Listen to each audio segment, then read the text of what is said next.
여호와께서 나단을 다윗에게 보내시니 그가 다윗에게 가서 그에게 이르되 한 성읍에 두 사람이 있는데 한 사람은 부하고 한 사람은 가난하니 그 부한 사람은 양과 소가 심히 많으나 가난한 사람은 아무것도 없고 자기가 사서 기르는 작은 암양 새끼의 한 마리뿐이라. 그 암양 새끼는 그와 그의 자식과 함께 자라며 그가 먹는 것을 먹으며 그의 잔으로 마시며 그의 품에 누움으로 그에게는 딸처럼 되었거늘. 어떤 행인이 그 부자에게 오매 부자가 자기에게 온 행인을 위하여 자기의 양과 소를 아껴 잡지 아니하고 가난한 사람의 양 새끼를 빼앗아다가 자기에게 온 사람을 위하여 잡았나이다 하니 다윗이 그 사람으로 말미암아 노하여 나단에게 이르되 여호와의 살아계심을 두고 맹세하노니 이 일을 행한 그 사람은 마땅히 죽을 자라. 그가 불쌍히 여기지 아니하고 이런 일을 행하였으니 그 양 새끼를 네 배나 갚아 주어야 하리라 한지라. 나단이 다윗에게 이르되 당신이 그 사람이라. 이스라엘 하나님 여호와께서 이와 같이 이르시기를 내가 너를 이스라엘 왕으로 기름 붓기 위하여 너를 사울의 손에서 구원하고 내 주인의 집을 내게 주고 내 주인의 아내들을 내 품에 두고 이스라엘과 유다 족속을 내게 맡겼느니라. 만일 그것이 부족하였을 것 같으면 내가 내게 이것저것을 더 주었으리라.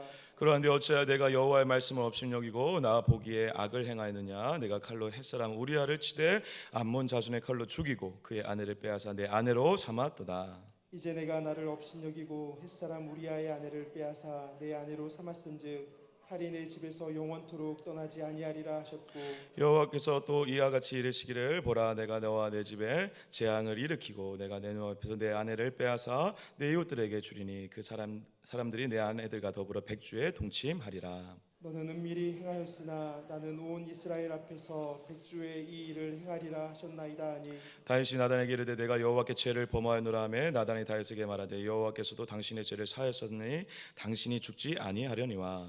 이 일로 말미암아 여호와의 원수가 크게 비방할 거리를 얻게 하였으니 당신이 낳은 아이가 반드시 죽으리이다 하고 나단이 자기 집으로 돌아가니라. 우리아의 아내가 다윗에게 낳은 아이를 여호와께서 치심에 심히 안는지라. 우리 26절 읽어주실까요? 26절 시작. 요압이 암몬 자손의 랍바를 쳐서 그 왕성을 점령하며 요압이 전령을 다윗에게 보내 이르되 내가 랍바 곧 물들의 성읍을 쳐서 하였으니 이제 왕은 그 백성의 남은 군사를 모아 그 성에 맞서 진치고 이 성읍을 쳐서 점령하소서. 내가 이 성읍을 점령하면 이 성읍이 내 이름으로 일컬음을 받을까 두려워하나이다 하니 다윗이 모든 군사를 모아 랍바로 가서 그곳을 쳐서 점령하고 그 왕의 머리에서 보석 박힌 왕관을 가져오니 그 중량이 금 한 달란트라. 다윗이 자기의 머리에 쓰니라. 다윗이 또 성읍들에서 노력한 물건을 무수히 내오고 같이요. 그 안에 있는 백성들을 끌어내어 톱질과 서래질과 철도끼질과 벽돌 구이를 그들에게 하게 하니라. 암몬 자손의 모든 성읍을 이같이 하고 다윗과 모든 백성이 예루살렘으로 돌아가니라. 아멘. 아멘. 할렐루야. 오늘 주일 오후 예배에 오신 여러분 주님의 이름으로 환영하고 축복합니다. 우리 옆에 분 바라보면서 오늘 인사하지 않고요. 가슴에 손을 얹어주세요. 네, 가슴에 손을 자기에게 믿음으로 선포하는 것입니다. 같이 따라해 주시기 바랍니다. 내 안에 주님이 계십니다. 그러므로 저는 행복한 자입니다. 오늘 그 주님이 말씀하실 것입니다. 그 말씀을 아멘으로 받게 하여 주시옵소서. 할렐루야. 말씀은 능력이 있는 줄 믿습니다. 오늘 그 말씀의 은혜로 능력으로 다시 한 주를 회복하시고 힘차게 살아가시는 여러분 되시길 주님의 이름으로 축복합니다. 여러분들 안에 이미 주님이 계세요. 믿으시죠? 그러면 설교를 사실 할 필요가 없어요. 그거면 됐죠. 할렐루야. 네. 근데 그걸 확인하는 시간이죠. 그걸 다시 느끼는 시간이고 다시 깨닫는 시간이고 다시 새롭게 시작하기 위한 용기를 얻는 시간이죠. 할렐루야. 네, 제가 한 벌써 2달 정도 된 것 같습니다. 어느 중직자분에게 따뜻한 충고를 들었어요. 그분께서 이제 우리 예배를 위해서 그리고 저에게 개인적으로도 위해서 굉장히 중요한 말씀을 해주셨습니다. 그분의 요지는 뭐였냐면요, 예배가 끝나야 될 때 끝나야 되는데 끝나야 될 때 끝나지 않고 길어질 경우에 성도들이 자꾸 시험이 들 수 있다라는 겁니다. 그럼 예배가 끝나야 될 때 끝나지 않고 길어지면 분명 성도들 왜 이렇게 누군 짧게 하고 누군 길게 하고 막 그러면 여기 계신 분들은 뭐 그럼 상관없을 수 있지만 좀 이게 오랜만에 오셨거나 뭐 자주 안 오시거나 새로 오셨거나 그런 분들은 시험에 들고 뭐 이렇게 예배가 길어 막 그러면서 안 나올 수 있다라는 것이죠. 무슨 말 하려고 하는지 아시죠? 그래서 그분이 한 예를 들어주셨는데 제가 그 얘기 듣고 회개를 많이 했지만 잘 고쳐지진 않더라고요. 근데 한 예를 들어주시는데 그 예가 뭐였냐면 자기가 이제 주일 본인께서 주일 오후 예배 주일 3부 예배가 딱 끝나고 점심을 먹으러 자기 집으로 다 초대를 했다라는 거예요. 뭐 권사님들 막 가셨나 봐요. 한 몇 분이 가셨나 봐요. 가셨는데 거기 가신 자리에서 이제 밥을 먹고 되면 몇 시 정도 되죠? 뭐 한 3시 막 이렇게 언저리 되겠죠? 그럼 이제 3시 좀 넘어가면 이제 주일 오후 예배를 오시는 분들이라든가 마음이 있으신 분들은 얘기를 하죠. 이제 주일 오후 가야 되겠다. 예배 갑시다. 누가 이제 얘기를 꺼냈나 봐요. 그런데 어떤 권사님께서 주일 오후 설교 누구야? 그래서 막 수부를 찾아봤대요. 연병철 목사네. 그러면 그럼 나 안 갈래. 막 안 갈래. 진짜 막 이러는 것보다 오늘 가면 늦게 끝나겠다. 안 되겠다. 그러면서 좀 더 같이 우리 교제를 나눕시다. 조금 더 이야기를 좀 나눕시다. 조금 더 우리 다른 걸 좀 할까요? 뭐 그런 식으로 막 이렇게 얘기를 하셨다라는 거예요. 그리고 실제로 한 2분이 안 오셨대요. 그 한 10분 정도 이렇게 밥을 먹고 다 오면 좋은데 이제 원래 안 오셨던 분들일 수도 있고요. 어쨌든 안 오셨대. 안 오셨다 그러면 저한테 그 얘기를 이제 하시는 거죠. 그래서 제가 본인이 그 건면을 해서 이제 어떻게든 많이들 데리고 오긴 했지만 연 목사가 설교하는 날 성도들이 안 온다. 그래서 제가 가끔 이렇게 유심히 봤어요. 지난주 제가 다 지켜봤습니다. 저 뒤에서 오늘 나오신 분들은 제정신이 아니신 것 같아요. 오늘 설교를 제가 한다는 걸 알면서도 왔다라는 거. 지난주에 왔는데 오늘 안 오신 분들 제가 찾았을까요? 못 찾을까요? 몰라요. 잘 몰라요. 그냥 하는 말입니다. 근데 여러분 제가 그 얘기를 들으면서 진짜 반성을 좀 했습니다. 거짓말 아니고 반성을 했는데 그리고 회개도 좀 했습니다. 성도들한테 시험이 들 수 있겠구나. 근데 사람이 잘 안 바뀌더라고요. 이 말씀을 드리고 싶고 사죄를 좀 구하려고. 그래서 사역자들도 이게 행정목사니까 말은 잘 못하고 이게 아우성이 많거든요. 제가 설교하는 오늘은 퇴근을 늦게 하는 날. 정해져 있어요. 그래서 이제 오늘 집에 늦게 가겠구나 해가지고 그래요. 그러면서 이게 얘기가 오가는데 제가 어느 부분은 인정을 하지만 어느 부분은 동의하지 못하는 게 설교가 길다고 잘 못 듣고 짧다고 잘 듣고 거기에는 저는 동의는 할 수 없습니다. 내용이 어떻고 하나님의 은혜가 어떻게 임하느냐가 중요하다고 생각합니다. 근데 제가 그럼에도 불구하고 줄여야 되겠다라고 생각을 하고 노력하는 이유는 혹여나 그분의 말이 정확해요. 맞아요. 그분의 말씀을 제가 귀담아 듣고 노력을 하고 있는데 이 시간이 너무 지나치게 길어지거나 짧아질 경우에 예배의 어떤 정해진 시간, 규칙, 어떤 틀 속에서 벗어나는 거기 때문에 상처를 받거나 시험을 들 수 있다. 그거는 제가 굉장히 동의를 합니다. 그렇지만 오늘도 약속을 지켜드리기는 어려울 것 같습니다. 중간에 말씀이 궁금하신 분들은 한 5시쯤 되면 그냥 자리에 일어나셔서 편하게 나가시면은 제가 저분이 그분이었구나 하는 걸 알고 나중에 전화드리겠습니다. 사랑하는 여러분, 오늘 우리가 지난 시간에서 다윗의 그 밧세바 범한 사건을 살펴보려고 합니다. 그런데 여러분, 이 사건을 살펴보는데 우리가 잊지 말아야 되는 것은 오늘 제목과도 관련되어 있는데요. 제목을 제가 한번 읽어볼까요? 개가 짖어도 약속은 간다라고 적어놨습니다. 이 개가 짖어도 기차는 간다라는 말을 조금 변형을 시켜서 말씀드렸습니다. 왜 그런 말 있죠? 닭의 목을 비틀어도 새벽은 온다. 약간 그런 의미가 담겨져 있는 것인데 어쨌든 어떻게 되든 간에 올 건 온다. 그리고 다가올 어떠한 일들은 다가올 수밖에 없다라는 그런 어떤 암묵적 의미가 담겨져 있는 것이요. 제가 이렇게 말씀의 제목을 이렇게 지은 이유는 우리가 이 사건을 보면서 그리고 이 사건을 대하면서 말씀을 들으면서 자꾸 다윗의 죄라고 그리고 어떠한 일이라고 생각하시면 안 되고 이게 우리의 일이라고 생각하셔야 합니다.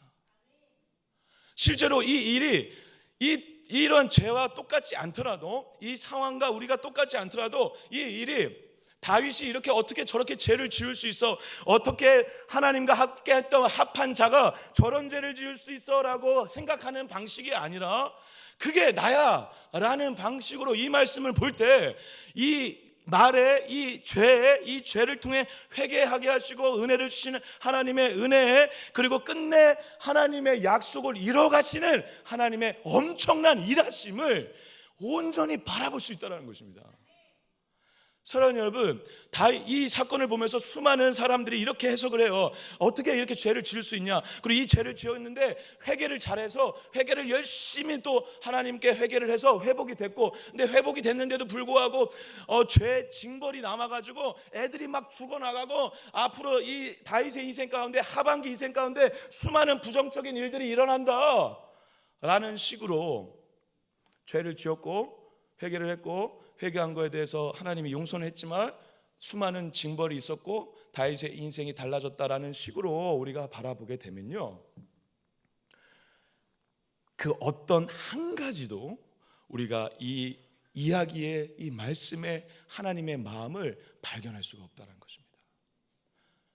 그래서 당부드리기는, 여러분, 거룩한 상상력이 필요하세요. 예, 좀 이러한 표현을 써서 죄송한데 상상력이 필요합니다. 거룩한 상상력, 영적 상상력이 필요해요. 그와 동시에 여기에 주인공이 나라고 생각하셔야 돼요. 예, 오늘 내가 다윗이고 내가 밥셉하고 내가 오늘 이 나단이고 이 주인공들이 나라고 생각을 하셔야 돼요. 그럴 때 여기에서 하나님이 여러분들 각자에게 주신 하나님의 마음이 있을 줄 믿습니다. 저는요, 제 설교를 길어서 잘 안 듣는다 하더라도요, 말이 자꾸 꼴습니다. 안 들어도 괜찮아요. 근데 저는요, 말씀을 전할 때 이거 한 가지는 절대 하나님이 저에게 주신 확신이 있어요. 여기서 단 한 명은 은혜 받는다. 예. 주일 강단에 주의 종을 세워가지고, 예, 저도 부족해요, 연약해요. 근데 그런 자신감은 있어요. 예. 오늘 다 졸더라도 한 사람은 은혜 받는다. 그러면 그 사람 생각하면서 하면 되거든요. 제가 오늘도 이 말씀을 준비하는데 어려워요. 예, 마음이 불편해요. 우리 이야기가 아닌 것 같아요. 그리고 너무 먼 이야기예요. 그리고 이거 아무리 봐도 회개밖에 할 얘기가 없는 것 같아요. 그런데 이 이야기를 통해 주시려고 하는 하나님의 마음을 발견하는 자들이 있다라는 것입니다. 그리고 발견하는 은혜가 우리 모두에게 오늘 있기를 주님의 이름으로 축복합니다. 여러분, 지난 주간에 제가 이 이야기를 풀어가면서 이 밥세바에 대해서 잠깐 언급을 했지만 소개를 잘 안 했던 것 같아요. 여러분, 이 밥세바의 남편은 우리아고, 우리아라는 남편은 사무엘 23장에 보면 어떠한 사람이었죠? 다윗의 30용사 중에 한 명이었습니다. 아버지는 누구죠? 엘리암이죠. 엘리암 역시 놀랍게 뭐죠? 30명의 용사 중에 또 엘리암이 있어요. 근데 아버지도 30용사, 남편도 30용사. 이 보통 인물이 아닌 거죠. 여러분들 아시겠지만 이 바세바의 할아버지는 누구죠? 아히도벨이라는 이제 일종의 책사였는데, 나중에 이 다윗 왕을 배신하고 압살롬이 반역을 하잖아요. 그 압살롬을 따라갔던 책사 중에 하나가 바로 아히도벨이거든요.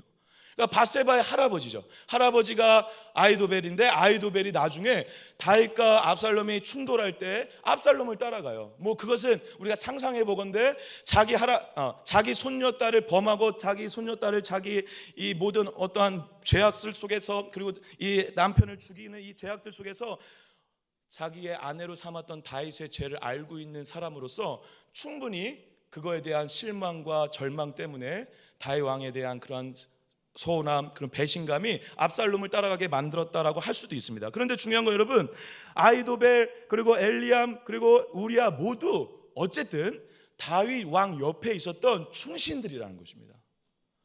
그 충신들의 자녀, 아내인 밥세바를 범했다라는 거예요, 다윗이. 그래서 이 다윗이 이 밥세바를 범하는 게 왜 중요하냐라고 우리가 지난 시간에 이야기를 할 때 어떻게 이야기했죠? 밥세바 이름이 사라진다는 거예요. 어느 순간 범죄를 지은 이후에 밥세바 이름이 사라지고 그녀 아니면 그리고 우리아의 아내 이런 식으로 밥세바를 소개함으로 뭘 얘기하는 것이죠? 밥세바의 인생이 사라질 만큼 죄의 폭력성과 죄의 이러한 엄청난 공격성이 있다라는 것을, 존재 자체를 지워버릴 수 있는 이러한 의미를 담아내고 있다라고 말씀을 드렸습니다. 그런데 여러분, 밥세바가 이렇게 이름이 사라질 만큼 이 죄가 공격성이 있고 폭력성이 있다. 죄는 그리고 집요하고, 죄는 그리고 죄를 낳고 해서 지금 다윗이 음란한 죄뿐만 아니라 살인자까지 지르는 엄청난 극악무도한 죄로 빠지는 이 과정을 보면서 우리는 죄의 무서움과 죄의 어떤 한 면을 보지만 나는 못 봐요. 그게 지금 이 본문을 볼 때 그래서 제가 강조드리는 이유입니다. 그건 죄의 문제가 아니라 우리의 문제라는 것입니다. 죄가 폭력성이 있는 것이고 죄가 전염성이 있는 것이 아니라 내가 폭력성이 있는 것이고 내가 전염성이 있는 것이고 내가 위선과 가증으로 가득 차다는 거예요. 그게 지금 이 본문 말씀에서 우리에게 지금 도전하는 것이죠. 바세바 이름이 사라졌다는 거예요. 우리가 지금 일주일 동안 수많은 죄를 짓잖아요. 나도 사라지고 그도 사라진다는 거예요. 우리 모두가 사라지고 있다는 것입니다. 죄덩어리, 오늘 주일 본문 말씀처럼 죄덩어리인 우리는 아예 없는 게 차라리 낫다라고 할 만큼 그런 존재라는 것을 지금 이 본문은 우리에게 얘기하고 있다는 것입니다. 그런데 여러분, 말씀드린 것처럼 죄는 이렇게 폭력성이 있고 가증과 위선으로 가득하지만 결국 이 죄는요, 누구에게 가장 큰 피해를 주죠? 자기 자신에게 피해를 줍니다. 그래서 시편에 이러한 말씀이 있습니다. 시편 32편, 여러분들 잘 아시는 말씀일 텐데 제가 한번 읽어볼게요. 내가 입을 열지 아니할 때 종일 신음함으로 내 뼈가 새하였도다. 주의 손이 주야로 나를 누르시오니 내 진액이 빠져서 여름 가뭄에 마름같이 되었나니. 시편 32편은요, 여러분 32편과 시편 51편이 정확하게 언제 쓰여졌는지 우리가 파악하기 쉽지 않지만 그래도 이 두 가지 시편은 밥세바의 범죄를 저지른 이후에 참의 시로 알려져 있습니다. 근데 시편 32편에 특히 자기가 죄를 짓고 회개하기 전에 어떤 상태에 있는지를 보여주고 있다는 것입니다. 어떤 상태였다고요? 종일 신음하고 있었다는 거예요. 종일 지금 내 뼈가 쇠할 만큼 고통스러웠다는 거예요. 그러니까 죄가 지금 상대를 지금 공격하는 게 아니라 나를 지금 죽이고 있었다라는 거예요. 내 영혼이 파괴되고 있었다라는 것이죠. 죄가 그렇게 그만큼 무서운 거죠. 우리 자신이 그렇게 그만큼 무서운 거죠. 내 자신을 내가 죽이고 있는 것이죠. 주님이 주야로 나를 누르듯이 진액이 빠져서 여름 가뭄 되듯이 말랐다라고 얘기하고 있다는 것입니다. 너무 슬픈 일이죠. 하나님과 관계 가운데 충만했고 그 은혜 가운데 촉촉한 사랑의 담비를 매일 맞으며 살았던 다윗에게 그 담비가 없는 거예요. 그 담비가 사라졌어요. 여름 마름같이 아무것도 남아있지 않은 비참한 상황 가운데 있었다는 것입니다. 그런데 여러분, 놀라운 건 뭐죠? 이렇게 고통스러웠는데 알아요. 여러분, 예수가 우리 안에 있는 자들은요, 죄를 지면 알아요. 그리고 고통스러워요. 말라요. 영혼이 죽어요. 그리고 폭력적이고 파괴적인 걸 알아요. 그 고통을 지금 느끼고 있어요. 그런데 여러분, 다윗이 무려 10달 넘게 회개를 안 해요. 그 증거가 뭐죠? 오늘 본문 말씀 여러분 잠깐 읽어봤지만 오늘 본문 말씀에 보면 어떤 아이가 등장을 하죠? 밥세바를 범했을 때 잉태됐던 아이가 태어나 있어요. 그럼 보세요. 태어나려면 몇 개월 걸리죠? 10달 걸려요. 10달. 그리고 애가 지금 막 울고 있어요. 그러니까 최소 10달 이상이 지났는데 나단 선지자가 오기 전까지 지금 회개가 안 된다는 거예요. 이게 굉장히 중요합니다, 여러분. 지금 10달 동안 고통스러웠거든요. 막 힘들었어요. 이게 잘못됐다는 걸 알았을지도 몰라요. 그런데 회개가 안 됐다라는 거예요. 아니면 오히려 이렇게 생각할 수도 있죠. 이 죄를 짓고 나서 10달 있는 동안 여러분, 다윗이 머리를 너무 잘 써가지고 우리아도 죽여버리고 바세바를 마치 우리아가 이 전쟁에서 전사한 이후에 혼자 남은 가부를 왕이 취해준 것처럼 들여왔잖아요. 그래서 임신한 것처럼 보였잖아요. 그래서 수많은 백성들이 그렇게 생각하도록 만들었잖아요. 이 불쌍한 가부를 다윗 왕이 지금 데리고 왔구나. 그렇게 포장을 하고 모든 것이 다 끝났다라고 생각했던 그때, 그래서 이 죄를 누가 들춰내지 않으면 그냥 넘어갈 수 있을 거라고 생각했던 그때, 그게 하루 이틀이 아니라 얼마나 지났다고요? 10달 넘게 지금 지나고 있다는 거예요. 다윗은 이 일로 인해서 더 이상 아무 일이 벌어지지 않을 수 있겠구나라는 생각과 그와 동시에 그러면서도 고통스러운 이상한 정신 상태에서 있었다라는 것입니다. 그런데 그때 그래서 다윗이 끝났다라고 이 사건을 묻으려고 하는 그때 모두가 끝이라고 할 때 하나님이 다시 시작을 하신다는 것입니다. 그래서 1절이 이렇게 시작하는 거예요. 제가 한번 읽어볼게요. 1절 제가 한번 읽겠습니다. 여호와께서 나단을 다윗에게 보내시니 그가 다윗에게 가서 그에게 이르되 한 성읍에 두 사람이 있는데 한 사람은 부하고 한 사람은 가난하니. 이야기를 전체 다 읽지는 않겠습니다. 그런데 여러분 쉽게 얘기하면 뭐죠? 10달 넘게 아무 변화가 없는 다윗에게 하나님이 먼저 나단을 보냈다라는 것입니다. 여러분 10달 그 이상의 시간 동안 누가 더 많이 기다리고 있었을까요? 여러분 다윗은 이 일이 그냥 잊혀졌어요. 아니 잊고 싶었을 거예요. 그리고 생각날 때마다 고통스럽지만 그냥 묻고 싶었을 거예요. 끝이라고 생각했을 거예요. 그래서 이 모든 것을 다 넘어서 그냥 아무렇지 않게 살아가고 있었을 그에게, 다 끝이라고 생각했던 그에게 하나님은 사울처럼 똑같이 다윗을 보낼 수가 없었다는 것입니다. 그래서 다윗은 그냥 넘어가려고 했을지 모르지만 하나님은 찾아오셔 그 다윗에게 말씀하고 계시다는 것입니다. 사랑하는 여러분, 하나님이 이 10개월 넘는 시간 동안 아마 다윗에게 찾아오진 않았겠지만 얼마나 고통스럽고 마음이 아프셨을까요? 자기랑 친밀하게 관계를 맺었던 다윗이 오랜 시간 자기를 찾지 않아요. 예배를 드리는데 예배에 감격도 없고, 기도를 하는데 하나님을 온전히 찾지를 않아요. 감동이 없어요. 변화가 없어요. 그런 다윗을 보면서 하나님은 엄청난 슬픔과 그런 아픔이 있으실 것입니다. 그런데 그 다윗에게 오늘 찾아가신다라는 것입니다. 오늘 이어야만 하는 이유가 있는 것이죠. 오늘 찾아가야 아마 다윗이 바뀔 수 있는 가능성이 있거나, 오늘 찾아가야 이제 더 이상은 지켜보기 어려운 한계치를 지금 다다른 사항이 아닐까라는 생각이 듭니다. 그때까지 주님은 참고 기다리셨다라는 것입니다. 오늘 가야 다윗이 바뀔 수 있으니까. 사랑하는 여러분, 그래서 오늘 여러분들과 잠깐 나누려고 하는 주제의 첫 번째는요, 이겁니다. 회개도 하나님의 것이다 라는 것입니다. 여러분 마음에 손을 얹고 한번 따라해 주실까요? 이거는 한번 영혼에게 선포하시면서 한번 받으셔야 되는 말씀입니다. 여러분 따라해 주십시오. 회개는 내가 하는 게 아니다. 회개는 하나님이 하게 하신다.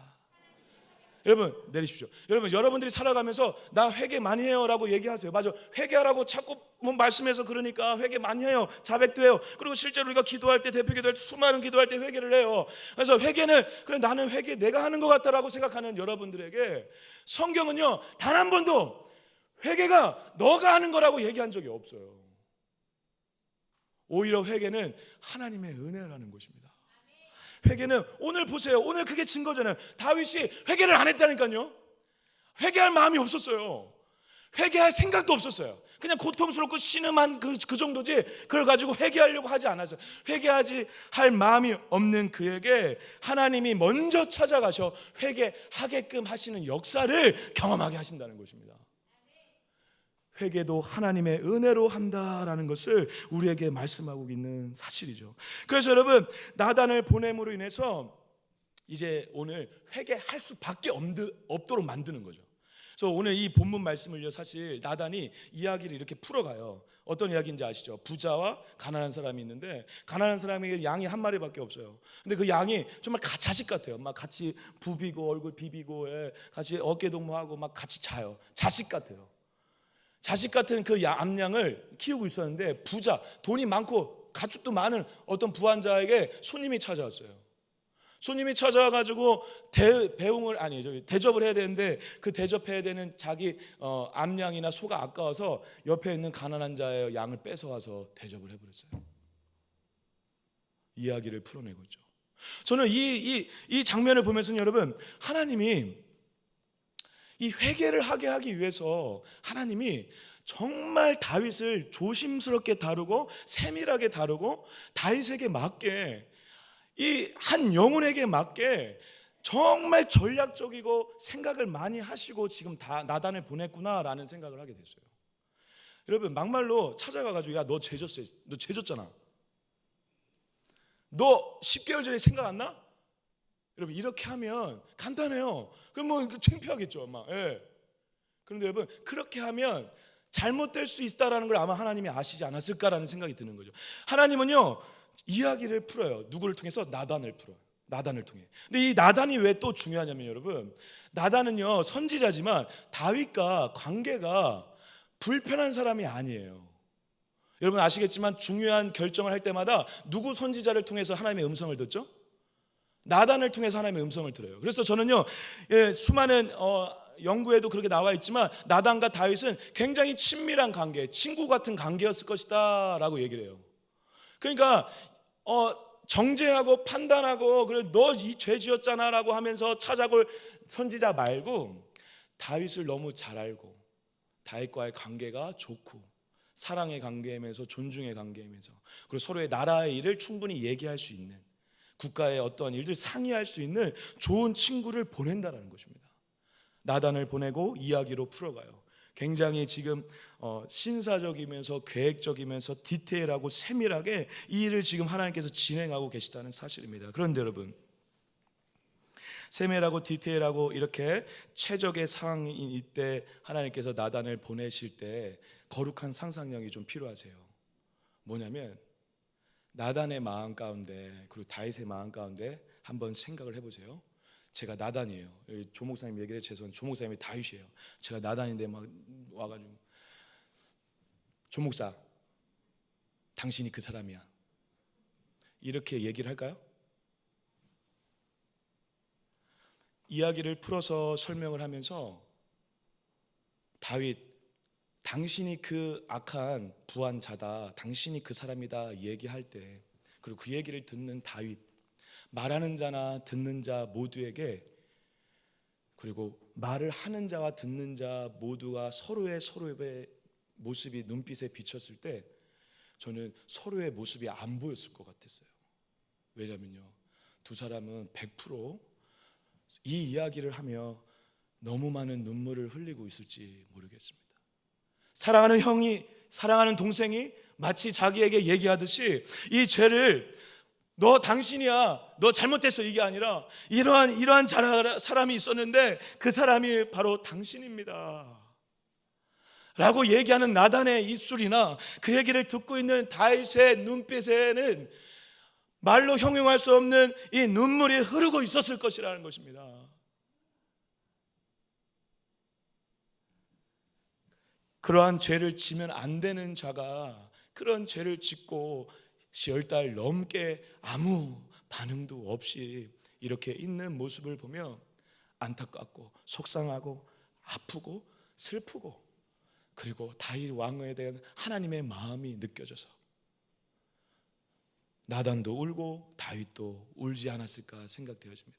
그러면서 여러분 하나님께서 가장 많이 이 시간 이 두 사람의 이 회개의 모습을 보며 이 이야기의 모습을 보며 하나님이 가장 큰 눈물을 흘리고 계실 것이다 라고 생각이 되어졌습니다. 왜냐하면 이 죄는 우리아와 밥세바에게 지은 죄가 아니라 누구에게 지은 죄이기 때문에 그렇습니까? 하나님에게 지은 죄였기 때문에 그렇습니다. 제가 9절과 10절 한번 읽어보겠습니다. 9절 10절 제가 읽겠습니다. 그러한데 어찌하여 내가 여호와의 말씀을 업신여기고 나 보기에 악을 행하였느냐. 내가 칼로 햇사람 우리아를 치되 암몬 자손을 칼로 죽이고 그의 아내를 빼앗아 내 아내로 삼았도다. 이제 내가 나를 업신여기고 햇사람 우리의 아내를 빼앗아 내 아내로 삼았은즉 같이 내 집에서 영원토록 떠나지 아니하리라 하였고. 9절과 10절에 공이 동시에 나오는 단어가 있습니다. 하나님의 말씀을 업신여겼고 여호와를 업신여겼다라는 것입니다. 여기 이 업신여겼다라는 이 말은요 그냥 단순히 업신여겼다 이렇게 얘기하면 느낌이 잘 안 살아요. 이거는 완전 무시예요. 멸시예요. 예, 그런 거예요. 지금 하나님을 멸시했다라는 거예요. 지금 우리아하고 밥세바한테 죄를 져서 그래 우리아를 죽인 죄, 살인죄, 그리고 밥세바에게 경한 강간과 같은 이 음란한 죄, 그리고 수많은 시간 동안 범죄를 은폐하고 그리고 가리고 너가 지었던 그 모든 죄, 우리아에게 지은 죄고 밥세바에 지은 죄냐? 그래 그것도 맞다. 그런데 그거 하나님께 지은 죄라는 것입니다. 하나님을 없인 여겼다라는 것입니다. 하나님을 무시했다라는 것입니다. 그 밥세바가 우리한테 사과하고 그럴 문제가 아니라는 것입니다. 그들의 앞에 그들에게 죄를 지었습니다. 고백할 문제가 아니라는 거예요. 하나님을 멸시했다라는 것입니다. 하나님을 멸시했다라는 것은 하나님을 무시했다라는 것입니다. 하나님을 무시했다라는 것은 너의 인생 가운데 너가 하나님의 살아계심을 고백했던 너가 하나님을 마치 그냥 동상의 하나님, 액자 안의 하나님, 그냥 단순히 살아 움직이는 하나님이 아니라 아무것도 하지 못하는 돌과 같은 하나님으로 만들어버렸다는 것입니다. 지금 이 하나님의 마음이 느껴지십니까? 이게 지금 하나님의 애통함이고 눈물이에요. 여러분, 하나님이 자기에게 죄를 지었다라고 얘기하며 다윗에게 되는 이 메스가 이겁니다. 이거 지금 칼이 이겁니다. 지금 우리한테 바세바한테 지금 죄를 지은 게 아니고 하나님을 무시했다라는 것입니다. 저와 여러분들이 짓는 죄가 다 이거라는 것입니다. 하나님을 무시하고 있다는 것입니다. 하나님을 살아있다라고 믿는다라고 하면서 하나님을 마치 여기 있는 어떤 물건처럼 아무것도 하지 않고 바라보고 있는 어떤 그림처럼, 사진처럼, 대상처럼 생각하고 있는 것. 저와 여러분들의 죄가 이렇게 엄청난 무게를 가지고 있고, 그래서 하나님이 지금 오늘 이렇게 말씀을 하시며 이 다윗의 이 죄를 지금 대고 있는 것입니다. 이 얘기를 들을 때 다윗이 꼬꾸라진 겁니다. 지금 너 우리한테 죄를 지었어, 너 밥세바한테 죄를 지었어, 이거 지금 얘기해서 지금 다윗이 꼬꾸라진 게 아니라 그거 나 멸시한 거잖아. 너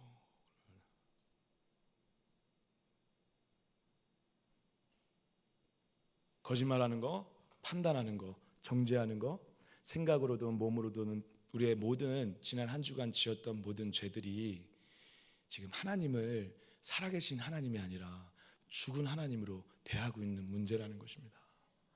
그러니까 하나님이 슬픈 거예요. 하나님이 슬퍼서 나단을 보내서 이것을 좀 깨닫게 하고 싶은 거예요. 하나님이 슬퍼서 이 일을 다시 드러내고 싶으신 거죠. 이렇게 드러내므로 죽이려고 하는 게 아니라 이게 지금 너와 나 사이의 문제다라는 것을 다시 한번 상기시키시는 것입니다. 그래야 해결을 할 수 있으니까. 그래야 하나님의 마음을 알 수 있으니까. 하나님은 얼마나 아프고 슬픈 마음으로 이 얘기를 하고 계실까요? 너 이제 죽었어, 이런 마음 아닙니다. 여러분, 지금 이 이야기를 읽으면서 우리가 너무 건조하게 읽어요. 아니에요. 그렇게 읽으시면 안 됩니다. 그렇게 우리가 생각하면 안 돼요. 하나님은 엄청난 슬픔과 고통과 아픔을 안고 눈물을 흘리며 이야기를 하시는 거예요. 너의 인생 가운데 내가 수많은 것들을 주지 않았냐? 너가 원했다면 더 많은 걸 줄 수 있었어. 원하면 내가 줄 거였어. 너 기도하면 내가 응답했잖아. 그런데 왜 네가 나를 무시하고 나를 멸시하고 이렇게 했냐라고 얘기함으로 너의 인생이 지금까지 내가 함께함으로 여기까지 왔는데, 그래서 영원히 내가 너를 책임지고 함께 갈 거였는데 왜 내가 아니라 내가 함께 살아가는 방식이 아니라 너 혼자 했냐, 지금 그 얘기를 하고 계시다는 것입니다. 사랑하는 여러분, 저와 여러분들의 모든 죄가 가지고 있는 이러한 속성을 잊지 마시고 하나님 앞에 우리의 죄가 하나님께 어떠한 것인지를 더 깊이 깨닫고 진정한 회개를 하시는 은혜가 있길 주님의 이름으로 축복합니다. 울고 계신 것이죠. 슬프신 겁니다. 자신을 멸시하셨기 때문에 그렇습니다. 그런데 여러분, 이 멸시와 이 나단과 다윗의 이러한 눈물 범벅인 이 회개와 이러한 지적의 이 상황 가운데 하나님께서 이 과정을 통해 다윗의 마음을 만지시고 위로하신 것과 동시에 굉장히 엄청나게 중요한 이야기를 이제 꺼내시는데 제가 한번 잠깐 언급해 보겠습니다. 7절, 8절, 9절, 10절 이제 이 이야기를 계속 이게 설명을 하시면서 이러한 얘기를 하십니다. 특히 9절 한번 제가 한번 읽어볼게요. 그러한데 어찌하여 내가 여호와의 말씀을 업신여기고 나 보기에 악을 행하였느냐? 내가 칼로 햇사람 우리아를 치되 암몬 자손의 칼로 죽이고 그의 아내를 빼서 내 아내로 삼았도다. 그러면서 너도 똑같이 어떻게 된다? 내 집에서 그러한 일들이 벌어지고 재앙이 벌어지고 엄청난 고통스러운 일들이 벌어진다라고 얘기를 하십니다. 자, 두 번째 주제로 넘어가기 전에 이걸 먼저 얘기하고 넘어가겠습니다. 사랑하는 여러분, 회개를 하나님이 하게 하신다는 것을 믿으시기 축복합니다. 하나님이 하게 하시기 위해서 하나님이 보내시고 하나님이 말씀을 하신다는 것입니다. 하나님이 가장 좋다라고 생각하는 그때까지 기다렸었다가 회개를 할 수밖에 없도록 만드신다는 것입니다. 그래서 오늘 이 이야기는요, 사실 다윗이 자기가 당신이다라고 나단이 그렇게 얘기할 수밖에, 대답할 수밖에 만드는 거죠. 그래서 이것을 약간 덫의 수사학이라고 좀 어려운 말 쓰시는데, 덫을 놓은 거예요. 덫을 놔서 다윗이 자기가 죄인이라고 고백할 수밖에 없도록 만들었다는 것입니다. 이게 은혜죠. 여러분, 사랑의 덫만 은혜가 아니라 죄의 덫도 은혜인 줄 믿습니다. 네. 덫을 놓으신 거예요. 죄를 고백할 수밖에, 회개할 수밖에 없도록 회개를 해야 되니까. 회개를 해야 하나님을 만나니까. 그래서 죄를 고백할 수밖에 없도록 지금 덫을 놓은 거거든요. 그런데 이 덫을 놨던 하나님이 이제는 회복의 덫을 놓는다는 것입니다. 죄를 고백하고 죄를 회개할 수밖에 없도록, 죄를 드러낼 수밖에 없도록 만드는가 동시에 다시 일어날 수밖에 없는 그 은혜의 덫을, 사랑의 덫을 놓는다는 것입니다. 사랑하는 여러분, 저와 여러분들에게 벌어진 수많은 일들 가운데 하나님의 이러한 말로 표현할 수 없는 세밀한 간섭과 이 덫을 나서라도 회개시키시고 은혜를 베푸시려고 하는 하나님의 은혜를 기억하시고 경험하시는 은혜가 있기를 축복합니다. 그런데 여러분, 이렇게 돼서 두 번째 다루고 싶은 거는요, 회개가 시작돼야 회복이 시작된다는 것입니다. 지금 다윗이 뭐에 꼬꾸라졌다라고 말씀드렸죠? 하나님이 자기를 멸시한다라는 말 때문에 꼬꾸라졌어요. 그 얘기를 듣고 꼬꾸라져서 이제 진정한 회개를 하는 거예요. 그 회개의 증거가 뭐죠? 여러분들 시편 51편 말씀 잘 아시죠? 제가 한번 읽어볼게요. 7절에 이런 말씀이 있습니다. 우술초로 나를 정결하게 하소서. 내가 정하리이다. 나의 죄를 씻어주소서. 내가 눈보다 희리이다. 나단을 보내고 나서 이러한 고백을 했다라는 거예요. 여러분, 우술초가 뭔지 아시죠? 우술초는 여러분, 나병 환자들을 고칠 때 쓰는 도구거든요. 그러니까 내가 지금 나병 환자와 같은, 문둥병자와 같은 그러한 존재처럼, 그러한 더럽고 추악하고 부정한 존재처럼 됐다라는 것을 인정했다라는 거예요. 회개했다라는 것이죠. 예, 어떻게 보면 고백했다라는 거예요. 단순히 그냥 말로 고백한 게 아니라 진심으로 했다라는 거예요. 왜? 어떻게 해서? 하나님이 그 마음 가운데 찾아가셔서 회개할 수밖에 없게 만드시는 은혜로 지금 이렇게 고백을 하게 됐다는 것입니다. 그래서 내가 죄인이다, 나는 죄를 지을 수밖에 없는 죄 덩어리다라는 것을 자기 입으로 고백하게 됐죠. 그래서 13절에 이렇게 얘기를 하는 것입니다. 제가 한번 읽어보겠습니다. 13절. 다윗이 나단에게 이르되 내가 여호와께 죄를 범하였노라 라고 말을 한 것입니다.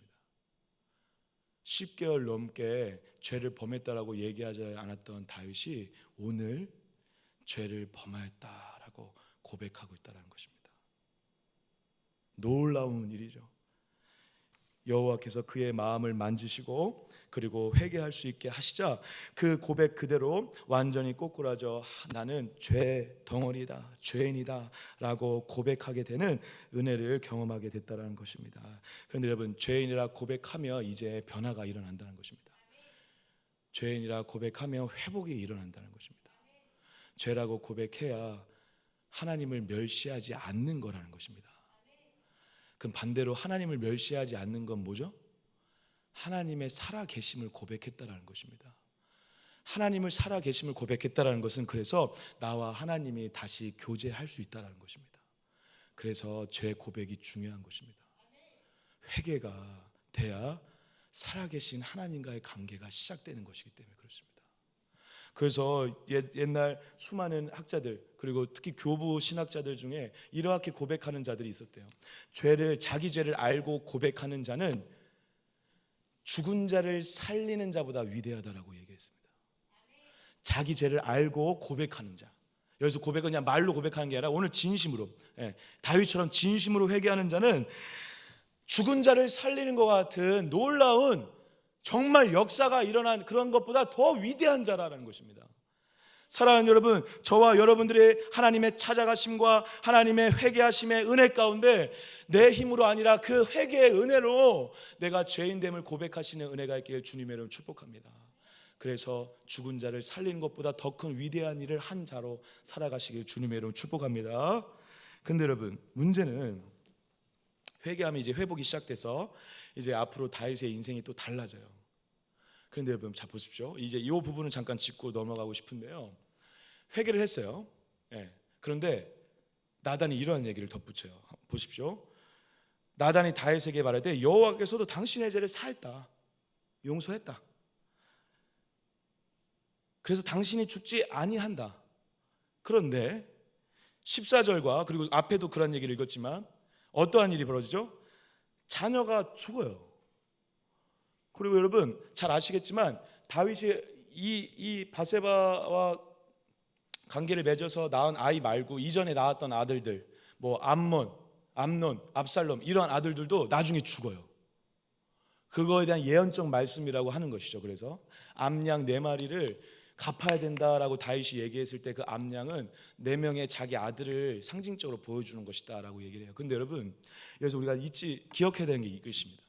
지금 용서를 했어요. 하나님께서 용서하셨어요. 그죠? 그래서 다윗이 죽지 않아요. 그런데 어떤 일이 벌어지죠? 아들들이 막 죽어요. 재앙이 벌어지고 가정에 피바람이 불어요.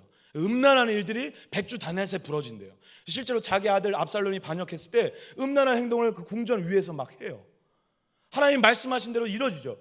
일종의 벌이 내려진 거죠. 징벌이 내려진 거죠. 그래서 이 말씀을 이렇게 해석하는 경우도 많아요. 다윗이 이렇게 죄를 지은 결과 때문에, 죄를 지은 이 벌을 받아서 이렇게 가정에 안 좋은 일이 생겨서 인생의 하반기에, 인생의 후반전에 수많은 안 좋은 일들이 생긴다. 왜? 죄가 너무 컸기 때문에.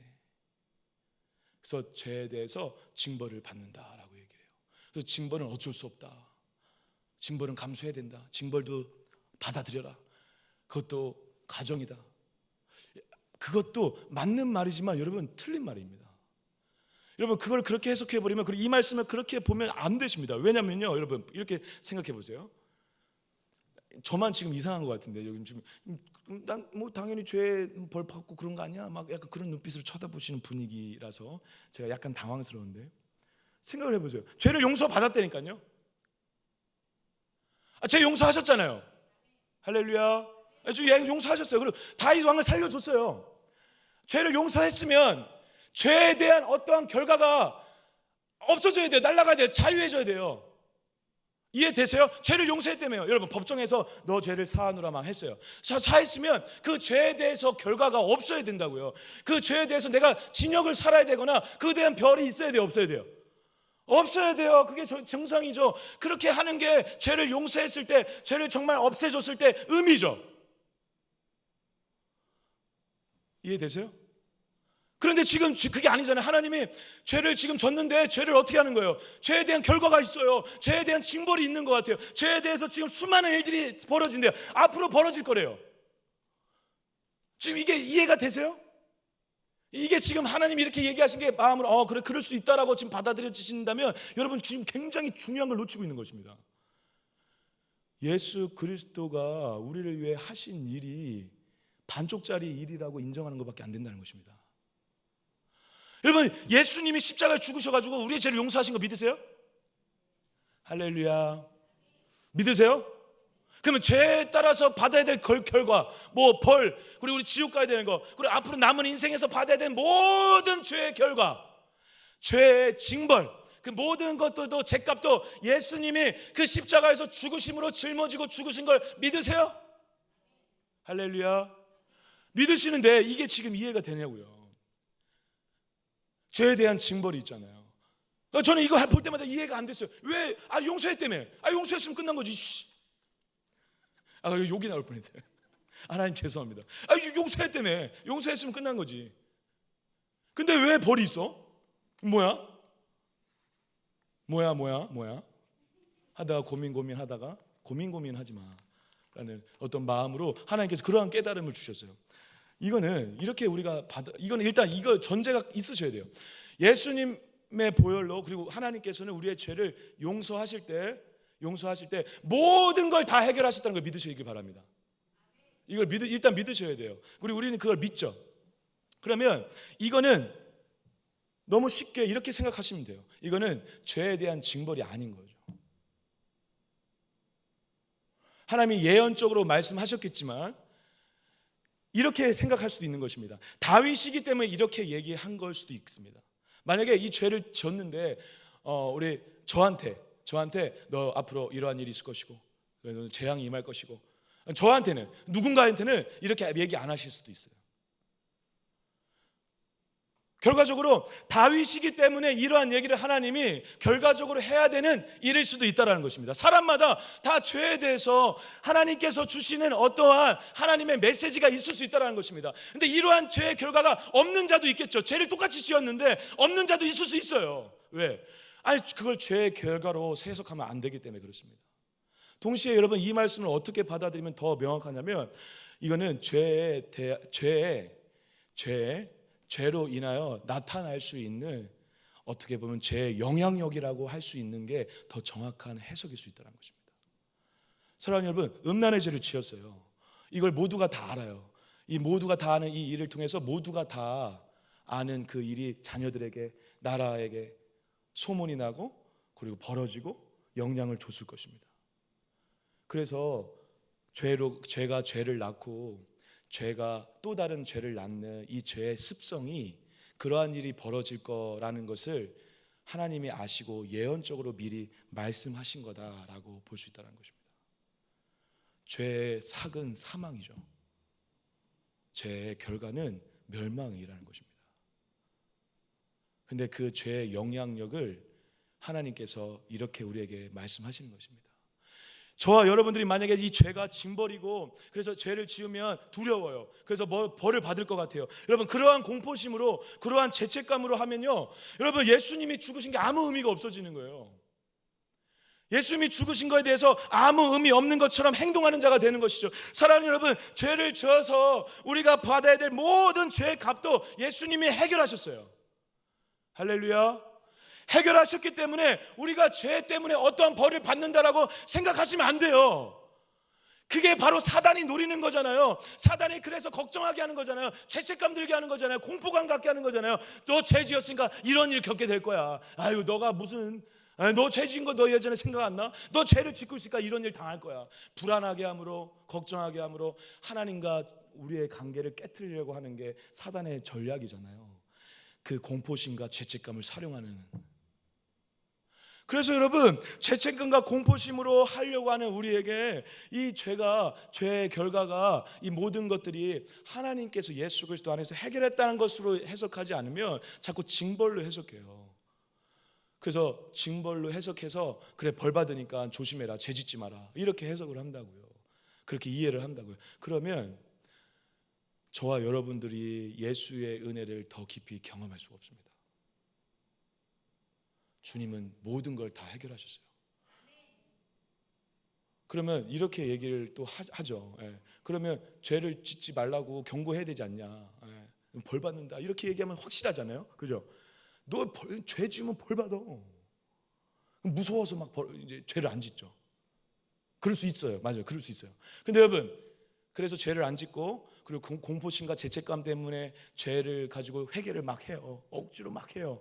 그러면 그 죄를 안 짓는 것과 회개하는 그 모든 것들은 진정한 회개이고 진정한 죄를 안 짓기 위한 순수한 마음입니까? 아니라는 것입니다. 그거는 무서움 때문에, 공포감 때문에 죄를 안 짓는 거죠. 저와 여러분들이 가야 되는 길은 뭐냐면요, 이거예요. 예수께서 모든 걸 다 해결하셨어요. 믿으세요? 앞으로 경험해야 될 수많은 안 좋은 일들이 있을 수 있어요. 있을 수 있는데 그것을 죄값으로 해석을 하시면 안 된다는 거예요. 벌로 생각하시면 안 돼요. 여러분들이 받을 벌을 다 예수님이 해결하셨다니까요. 믿으세요? 여러분, 그러면 너무 어때요? 여러분들이 2000년 전에 있었던 예수님을 인해서 나의 죄를 용서하실 뿐만 아니라 나의 죄의 모든 결과를, 지옥에 가야 될 벌, 내가 다쳐야 될 벌, 내가 고통받아야 될 벌, 그 모든 걸 예수님이 다 짊어지셨다고요. 그래서 내가 해야 될 일이 아무것도 없어요. 나는 벌을 안 받아도 되는 자예요. 얼마나 좋아요, 그죠? 얼마나 감사해요. 얼마나 미쳐버릴 정도로 하나님께 감사해요. 예, 죄를 가지고 내가 안절부절할 필요가 없다라는 거예요. 왜? 예수님이 다 해결하셨으니까. 그래서 여러분들의 마음 가운데 찾아오는 그 자유함이 죄를 안 짓게 할 수 있다는 것입니다. 여러분들이 죄를 안 짓는 이유가 죄책감과 정죄감과 공포감과 걱정과 근심이라면 여러분들은 하나님 때문에 죄를 안 짓는 게 아니라 여러분들의 걱정 때문에 죄를 안 짓는 거예요. 그건 진정한 회개가 아니라는 것입니다. 진짜 복음은, 하나님께서 우리에게 주신 복음의 핵심은요, 하나님은요 이 복음이 우리에게 말하는 관통하는 이 핵심 중에 핵심은요, 모든 게 다 해결됐다라는 것입니다. 그래서 우리가 그 안에서 자유하다는 거예요. 그 자유함과 기쁨으로 살라는 거예요. 그래서 그 자유함과 기쁨으로 죄를 더 안 짓게 되어질 수 있다는 거예요. 그렇게 될 때까지 하나님이 기다려 주신다는 거예요. 다윗에게 그걸 한 거예요. 여러분, 찾아와서 이놈의 새끼 하면서 혼낼 수 있어요. 그러면서 너 왜 회개 안 해? 라고 하면서 회개하게 만들 수 있어요. 근데 하나님이 그 방법을 쓰지 않는다는 거예요. 우리에게 기다려 주신다는 거예요. 회개할 수밖에 없도록 만드신다는 거예요. 사랑해 주신다는 거예요. 눈물을 흘리며 너에게 말씀하신다는 거예요. 그래서 회개를 기엽고 하게 해서 하나님과 관계를 회복하신다는 거예요. 그렇게 돼야, 그렇게 살아야 하나님의 사랑으로 사는 자고, 그렇게 살아야 또 똑같은 죄를 만났을 때 안 할 수 있는 거죠. 왜? 사랑이 죄보다 너무 크니까. 내가 죄 짓는 것보다 하나님의 사랑과 은혜가 너무 커요. 예. 여러분, 하나님의 사랑과 은혜가 너무 커. 그럼 죄가 딱 앞에 있잖아요. 그럼요, 죄가 작아 보여요. 안 짓고 싶다니까요. 복음의 핵심은 그거예요, 여러분. 하나님의 사랑과 은혜가 너무 커요. 그래서 우리 주변에 벌어지는 모든 일들이, 죄들이, 더러운 것들이 너무 작아 보여요. 욕망은 하고 싶은데 하나님의 사랑이 너무 커요.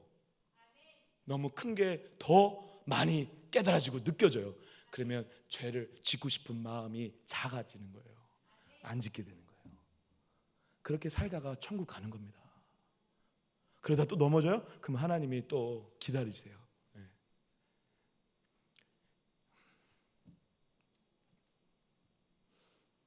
다윗왕이 죄 지은 것을 마지막 죄라고 생각하십니까, 여러분?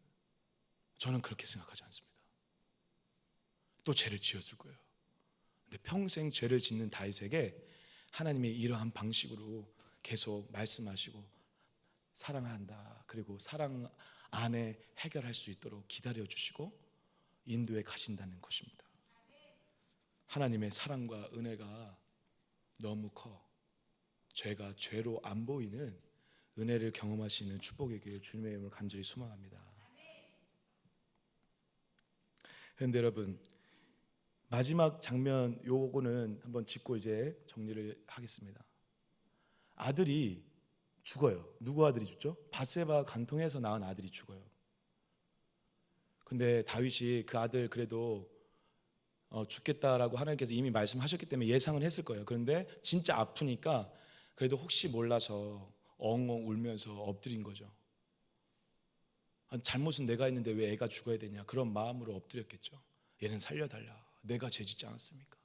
그래서 이 바닥에서, 궁정 바닥에서 엉엉 울면서 바닥을 치면서 잘못했다고 이제 회개하지 않습니까, 제가?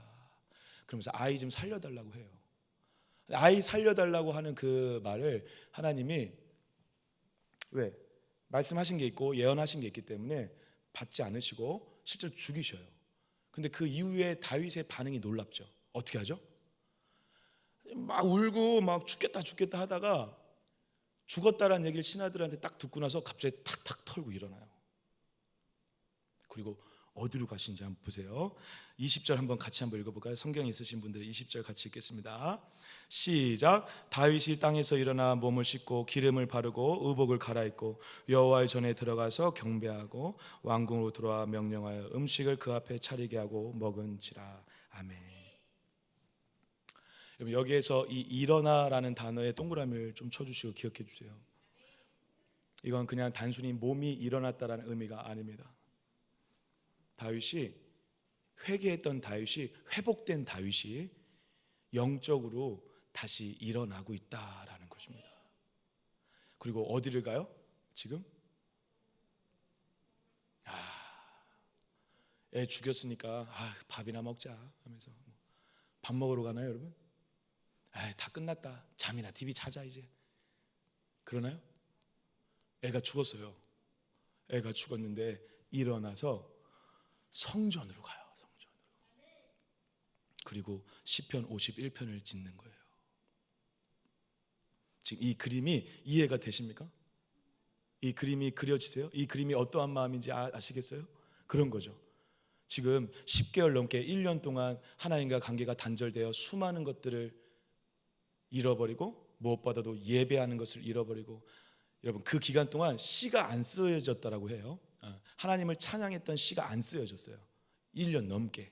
그런데 아이가 죽고 일어나 성전으로 가요. 그리고 다시 찬양의 시를 시작하는 거예요. 회개를 한 자, 하나님의 마음을 직통으로 만나 정면으로 만나 가슴으로 회개한 자는 다시 찬양을 회복하게 된다는 것입니다. 이 그림을 보면서요, 이건 좀 억지일 수 있습니다. 이것은 제 억지일 수 있는데 이렇게 해석이 됐어요. 어떻게 해석이 됐냐면, 아이가 죽었죠. 죽은 자리에서 일어나 다시 시작이 됐습니다. 죽은 자리에서 일어나 다시 예배가 시작됐고, 죽은 자리에서 일어나 다시 성전이 회복됐어요. 죽은 자리에서 일어나 다시 하나님과 관계가 회복되어졌어요. 죽은 아들을 통해서 다시 시작됐어요. 죽은 예수 그리스도를 통해서 우리가 일어날 수 있다는 것입니다. 죽은 예수 그리스도를 밟고 우리가 하나님을 만난다는 거예요. 죽은 아들이 고통스럽죠. 맞아요. 아들이 죽으면 고통스러워요. 그런데 그 고통을 통해서 하나님을 만난다는 거예요. 하나님이 자기 아들을 죽이실 때 이 세상 그 누구보다 가장 고통스러웠어요. 그런데 그 고통스러운 십자가를 밟아야 우리가 하나님을 만난다고요. 복음입니다. 예수를 밟고 일어나 성전으로 가는 거예요. 다윗이 그걸 우리에게 도전하는 것입니다. 죽었어, 슬퍼? 이게 아닌 거죠. 이게 지금 회개한 자의 모습이 아니라는 거예요. 지금 회개해서 회복된 자는요, 지금 죽은 자를 밟고 예수 그리스도의 그 엄청난 죽으심을 지려받는 것처럼 우리가 예배의 자리에 나와 성전의 자리에 나와 그 예수 그리스도의 보혈을 밟고 하나님께로 나아간다는 것입니다. 그게 우리에게 주신 예수 그리스도를 통해 예배를 회복하라는 예수 그리스도의 예배 회복의 복음이라는 것입니다. 저와 여러분이 예배의 자리에 나올 때, 성전의 자리에 나올 때, 그리고 하나님을 예배한다고 하면서 옷을 이렇게 겨밀 때 내 발밑에 예수 그리스도의 십자가의 죽음이 늘 있다라는 것을 잊지 마시길 축복합니다. 그분의 피 흘림과 죽으심을 밟고 우리는 찬양의 자리로 갈 수 있는 거예요. 예배의 자리로 갈 수 있는 것입니다. 그렇게 죽은 다음에 이제 다윗과 하나님의 관계는 회복이 됐어요. 그래서 지난 주간에 잠깐 살펴본 것처럼 회복이 됐으니까 너무 좋잖아요. 평강하잖아요. 그죠? 그래서 이제 이렇게 말씀이 마무리가 됩니다. 이제 24절 한번 읽어볼까요? 24절 읽겠습니다. 시작. 다윗이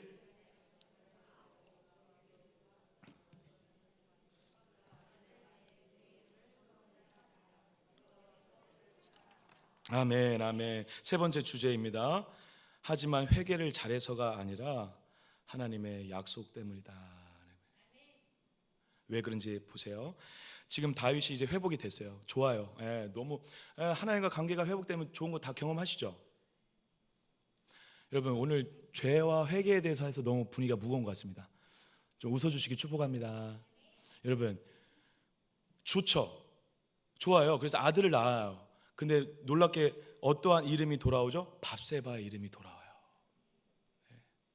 관계가 회복됐다라는 거예요. 그리고 우리의 아내라고 하지 않고 누구의 아내라고 하죠? 다윗의 아내라고 해요. 은혜죠. 회개한 자에게 회복을 주시는 것입니다. 그런데 여러분 회복받은 자답게 아들을 낳았는데 솔로몬이라 짓는 것입니다. 지금 솔로몬이 무슨 말인지 아시죠? 아니 그거 밑에 거 미리 읽지 마시고 솔로몬 샬롬이라는 말에서 온 거예요. 평강의 왕이라는 거예요. 평강의 왕. 나와 하나님이 평강스럽고 관계가 온전히 회복되어서 너무 좋다라는 것을 상징적으로 담아서 이 아이의 이름을 지어준 거죠. 이제 그리고 너를 통해서 하나님의 평강이 넘쳐나는 은혜가 있길 바라는 마음으로 이 이름을 평강이라고 지었는데, 지난 시간에 얘기한 것처럼 하나님이 이 이름을 어떻게 바꾸시려고 하시죠? 어떻게 이걸 잊지 말라고 하시죠? 25절 제가 읽겠습니다. 선지자 나단을 보내 그의 이름을 여디디아라. 어떤 의미죠? 여호와께서 사랑하셨기 때문에. 하나님이 마치 이렇게 얘기하는 것입니다. 그래, 평강, 너와 나가 회복돼서 그래, 다시 시작하자. 그런데 단순히 평화로운 정도로는 이것을 해석할 수 있고 받아들이지 말라는 것입니다. 여러분, 다윗아, 나는 너를 사랑한다.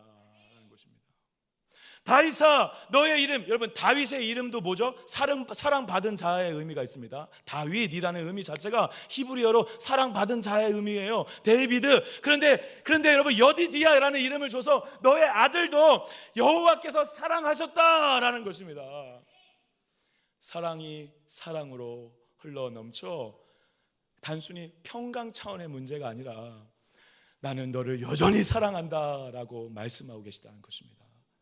그렇게 얘기하심으로 하나님과 다윗의 이 관계를 마치 이렇게 다시 설명하시는 것이죠. 너가 사랑받은 자였던 것처럼 이 아들도 사랑받는 자다. 사랑이 전수됐죠. 왕위가 전수되죠. 그리고 나라가 이어지죠. 뭐가 지금 계속되고 있는 것이죠? 하나님의 약속이 계속 이어지고 있다라는 것입니다. 그 증거가 이제 마지막입니다. 마무리하겠습니다. 죄송합니다. 26절 우리 한번 읽어볼까요? 26절, 27절까지만 읽겠습니다. 시작. 요압이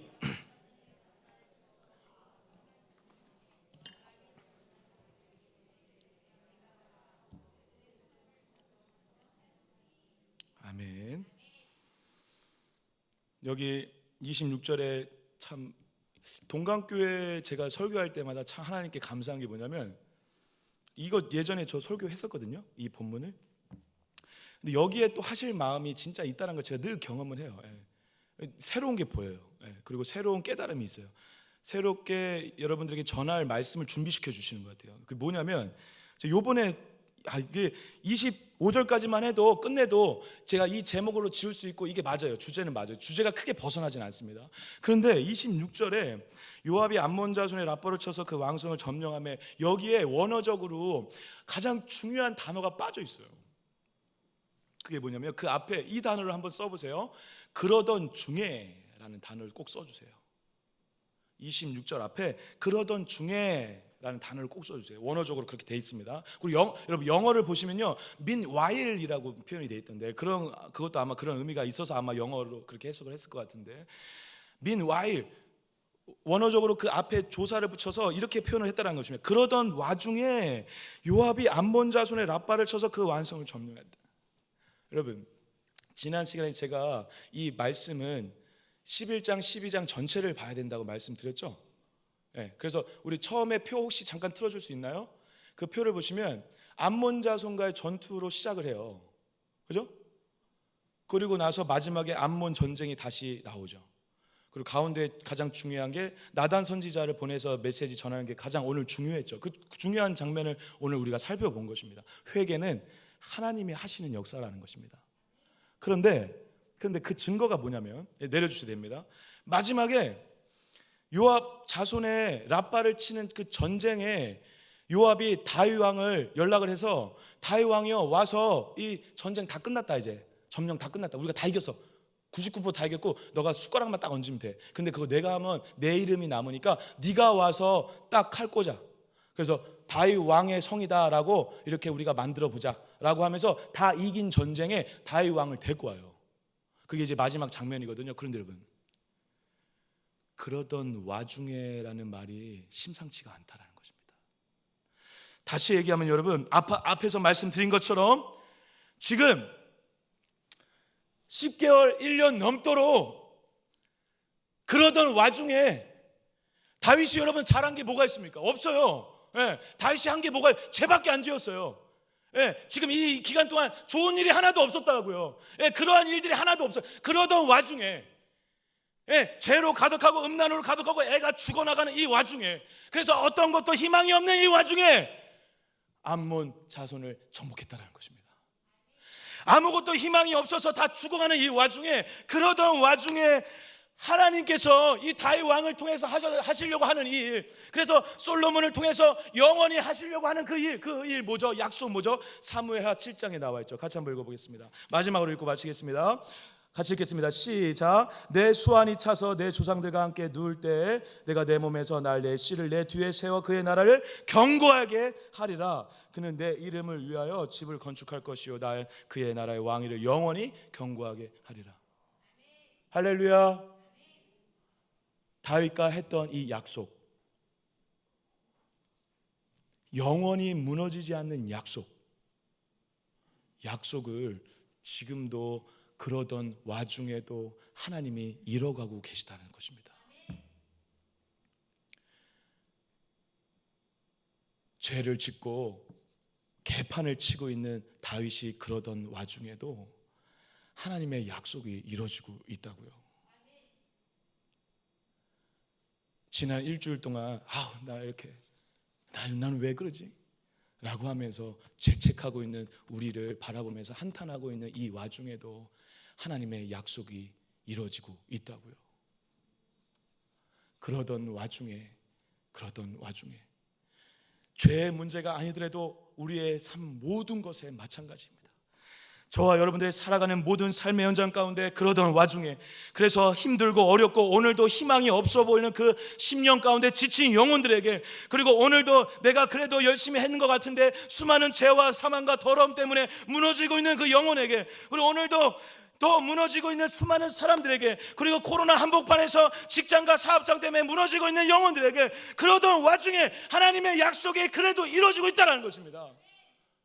그러던 와중에 그렇게 개가 짖어도 약속은 간다라는 것입니다. 그게 우리를 살리는 복음입니다. 예수가 죽었을 때 여러분, 좋은 시대에 죽지 않으셨습니다. 예수가 2000년 전에 죽으셨을 때 영적으로, 신앙적으로 좋았을 때 죽지 않았습니다. 예수가 죽었을 때 그 당시에는요, 영적으로 가장 타락했을 때고 희망이 없을 때고, 사람들이 다 우리는 어떻게 되는 거냐, 그래서 이 절망과 아픔 속에서, 이 포로된 속에서 로마 제국을 바라보면서 한탄하고 있는 그때, 그러던 와중에 주님이 죽으셨습니다. 그래서 영원한 약속을 이뤄 가셨습니다. 그리고 그 약속의 수혜자들이 저와 여러분들이죠. 그런데 오늘 그 십자가의 사건은 2000년 전의 사건이 아니라 오늘 사건이잖아요. 오늘 일이잖아요. 여러분들이 그러던 와중에 집착하고 있는 그 수많은 일들, 죄, 더러움, 슬픔, 아픔, 고통, 상처, 그러던 와중에 하나님은 하나님의 약속을 이뤄 가심으로 우리를 인도해 가신다는 것입니다. 오늘 그것이 우리 모두를 살리는 복음입니다. 이 말씀 앞에 여러분 정직히 엎드리셔 저와 여러분들의 삶의 고백이 오늘 나의 신세 한탄과 상황 때문에 무너지는 자가 아니라 약속이 끝내 이길 거야. 끝내 하나님이 약속을 이루실 거야. 나를 향한 하나님의 일이 이루어질 거야 라고 하는 그 믿음으로 개가 짖어도 그 길을 묵묵히 걸어가시는 저와 여러분들 되시길 주님의 이름으로 간절히 축복합니다. 축복합니다. 기도하겠습니다. 사랑의 주님, 하나님의 이 사랑이 너무 커서 오늘 제가 작아 보이는, 우리가 짓고 있는 죄와 더러움과 추악함이, 그리고 우리의 현실이 작아 보이는 그런 은혜의 눈을 가진 자로 살아가길 간절히 소망합니다. 그래서 개가 짖는 상황 때문에 낙심하는 자가 아니라 그래도 약속은 이루어지는구나 라고 하며 그 길을 묵묵히 걸어가는 저와 모든 성도님들 될 수 있도록 붙잡아 주시옵소서. 왜냐하면 2000년 전에 약속을 지키셨던 주님은 영원히 그 약속을 지키실 영원한 하나님이기 때문인 줄 믿습니다. 그 하나님을 찬양합니다. 그리고 그 하나님을 사랑합니다. 그 사랑으로 죄를 이기는 자들로 살아가게 도와주시옵소서. 이 모든 말씀 예수 그리스도의 이름으로 간절히 기도드립니다. 아멘. 다 함께 일어나셔서 송영하겠습니다.